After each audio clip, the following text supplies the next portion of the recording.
Today marks World Drowning Prevention Day, and the National Sea Rescue Institute reports that in South Africa, over 1,400 people die annually due to drowning. The organization is calling on communities to work together to prevent these avoidable deaths. And to discuss this further, we're joined by Wendy and Reuben Chetty, who want to share their story of the loss of their 7-year-old beautiful daughter who drowned. And this is in the hope of preventing more deaths in South Africa, and particularly on South African beaches. To both of you, Reuben and Wendy, our deepest condolences for the loss of your angel, who was only 7 years old. And we hope that you'll find strength in what you're doing to support other families and also prevent any other deaths. Can you just take us through what had happened on the day that your daughter drowned? Yes, good morning, everybody.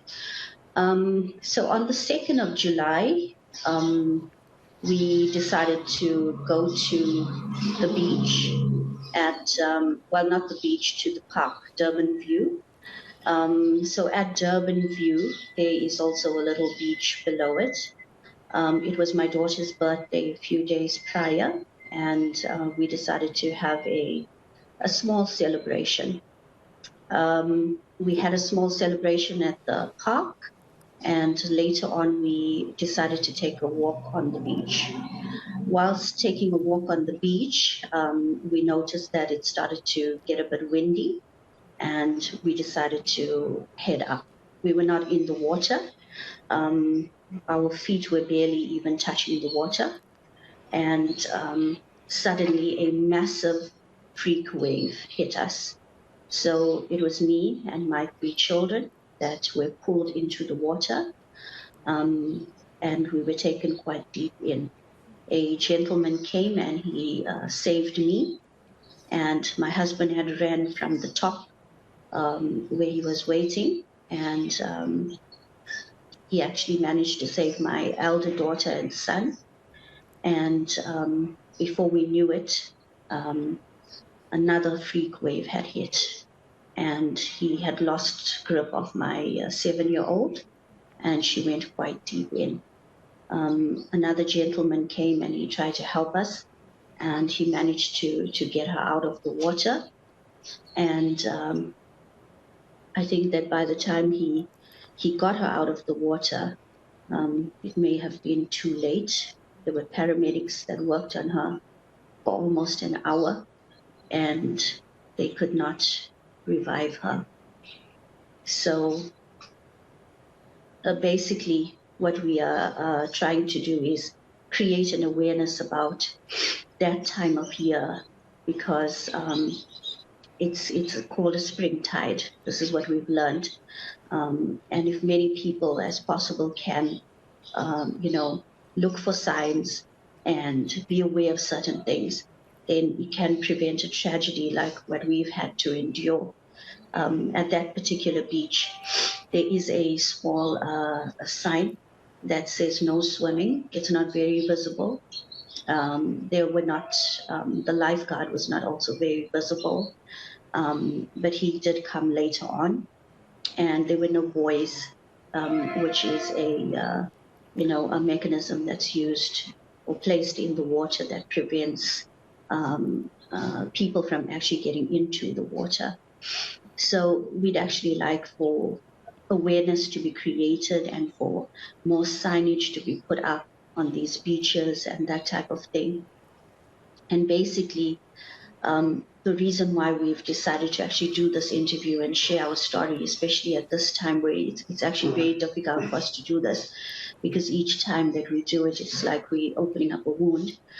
But we've decided to share the story despite everything, because we'd like to save lives.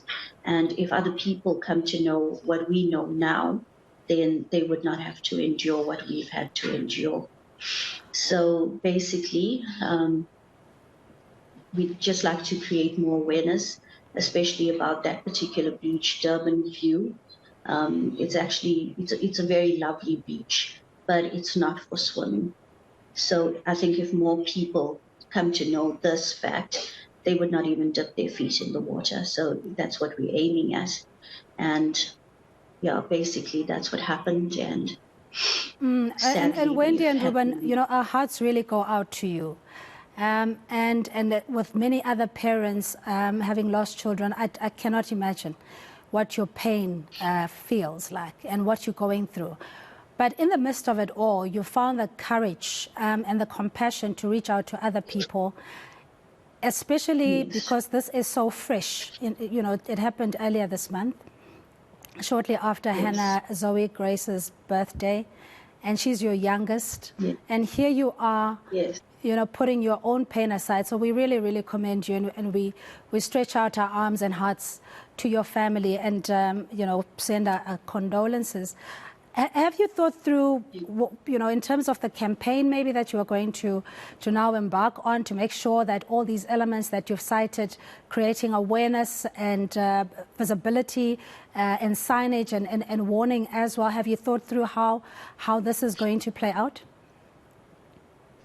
Okay, so we do have some basic ideas that we would like to put into place. We've contacted the NSRI, which is the National Sea Rescue Institute in South Africa. And well, as we all becoming aware, today is National Drowning Prevention Day.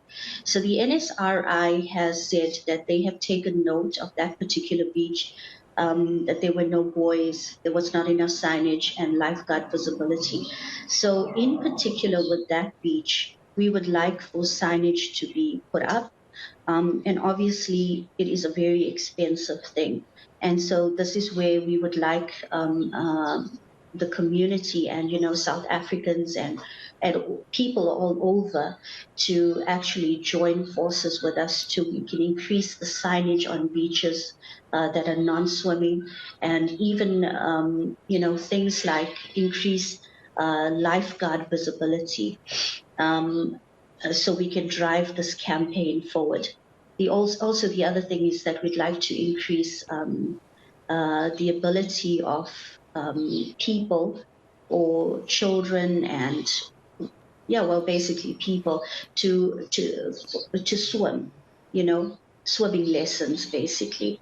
So perhaps that would help as well. So yeah, these are the things that we are looking at.